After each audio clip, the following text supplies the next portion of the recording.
Welcome back to the show. Today we are diving into a psychological trap that I think is becoming an epidemic among young professionals, especially in the tech hubs.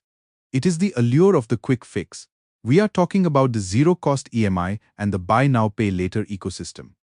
Joining me today is Priya Sharma, a senior software engineer based in Koramangala, Bangalore. Priya, I really appreciate you coming on to talk about this. To start off, I want to understand the mindset. You are a high earner, you are rational, you understand logic. So when you were setting up your home office and upgrading your gear, how did the zero-cost EMI options feel at the moment of purchase?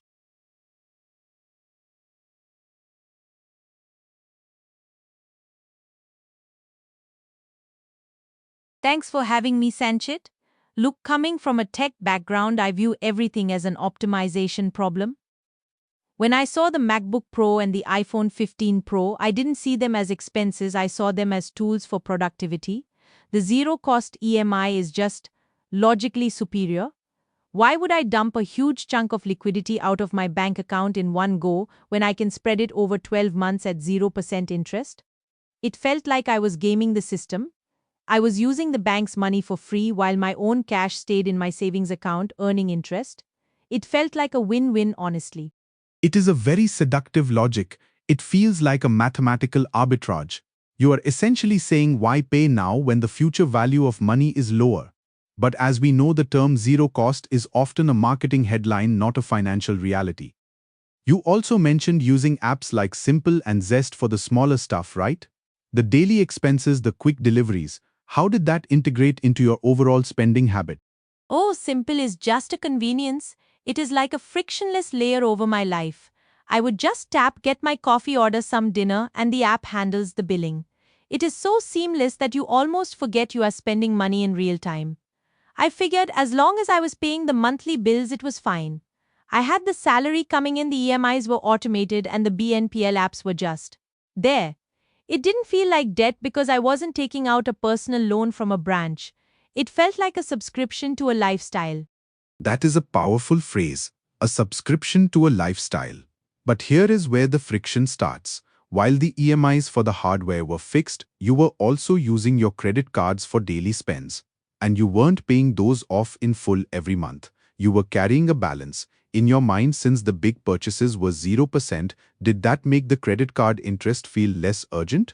I mean, I knew there was some interest, but it felt negligible compared to the scale of my income.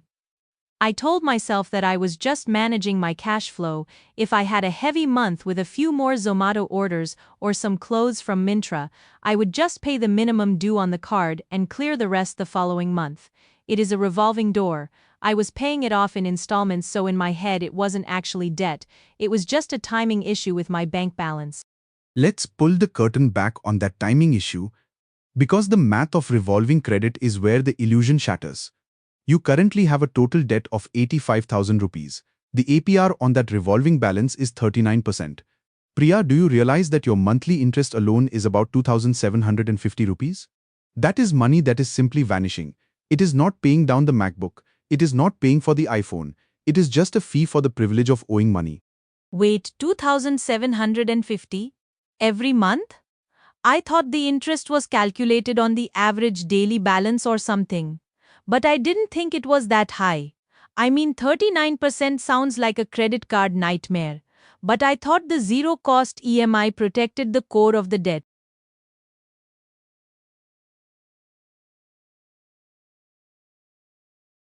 That is the trap. The zero-cost EMI is the hook that gets you into the ecosystem. It makes you comfortable with the idea of owing money. But when you start revolving your credit card balance to cover the gaps left by those EMIs, the high interest applies to everything. Let's do some quick math. You bought a MacBook Pro, let's say it was 80,000. You thought it was 0%, but because you were carrying a balance on the card used for these transactions, you've actually paid thousands more than the sticker price. The headline said zero, but the reality is that your total cost of ownership has spiked because of the compounding interest on the revolving debt. That is actually frustrating. I feel like I was sold a product that was marketed as a financial tool but functioned as a trap. I spent all this time optimizing my code and my workflow, and I completely ignored the optimization of my balance sheet. I literally thought I was being smart. It is a specific kind of pain when a rational person realizes they've been irrational. You were using a logic of optimization, but you were optimizing for the wrong variable. You optimized for monthly cash flow instead of total cost. When you look at that 2,750 rupees a month, what does that represent to you now? It represents a lot of overpriced coffees and a few decent dinners. It is just wasted money. It is a leak in the bucket. I am a senior engineer. I deal with efficiency every day.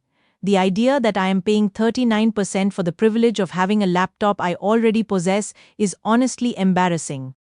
Don't be too hard on yourself. These apps are designed by some of the smartest psychologists and engineers in the world to make you feel exactly this way. The frictionless experience of Simpl and the 0% promise of EMIs are designed to bypass the part of your brain that says stop, you are spending more than you have. But let's look at the exit strategy. You have 85,000 left. If you keep paying the minimum, you will be in this loop for years. How does that sit with you? It doesn't sit well at all. I cannot imagine continuing to pay this. I have been treating my finances like a background process that just runs in the cloud without me needing to check the logs. I think it is time to kill that process and actually look at the raw data. I love that analogy. Let's look at the logs. To clear 85,000 at 39%, you need a scorched earth policy.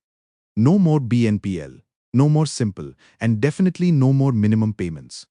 If you were to allocate a specific chunk of your salary, say 15 or 20,000 a month, to this debt, how quickly could you wipe this out? If I cut out the luxury spends and stop using those apps entirely, I could probably push 20,000 a month toward this.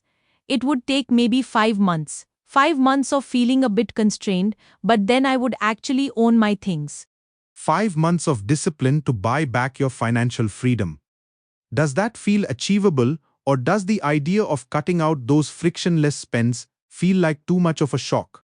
It will be a shock. I am used to the instant gratification of the tap and pay culture in Bangalore.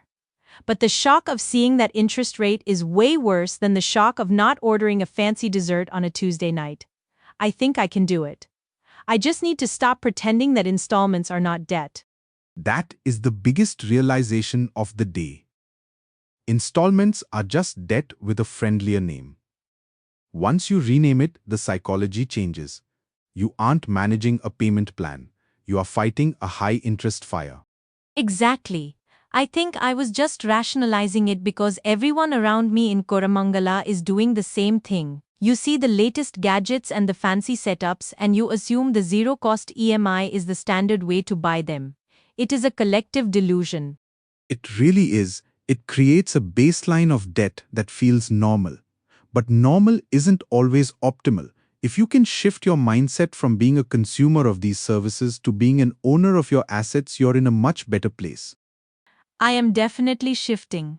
I think I'll start by deleting the BNPL apps tonight. Just removing the friction of spending will probably help me realize how much I don't actually need. That is a huge first step. Delete the apps, break the loop, Priya. I think a lot of people listening will relate to this.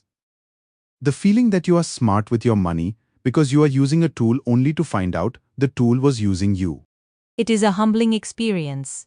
I went from feeling like I was gaming the system to realizing I was the one being played. But honestly, I would rather feel the embarrassment now than keep paying that 39% for the next 2 years. That is the spirit. The path to financial recovery always starts with a bit of honest embarrassment and a lot of math. And a lot of deleted apps. Absolutely. Before we wrap up, if you had to give one piece of advice to another engineer or young professional who is currently staring at a zero-cost EMI offer, what would it be? I would tell them to calculate the total cost of ownership, including the potential for revolving debt. Do not look at the monthly payment. Look at the total amount leaving your bank account over the life of the loan. And if you find yourself paying a minimum balance on a credit card, the 0% EMI is a lie. It is just a gateway to a very expensive trap. Powerful. Look at the total, not the installment. Priya, thank you for being so transparent about this. It takes a lot of courage to admit when the rationalization fails. Thank you for the reality check, Sanchit. I think I needed this to actually start the reset.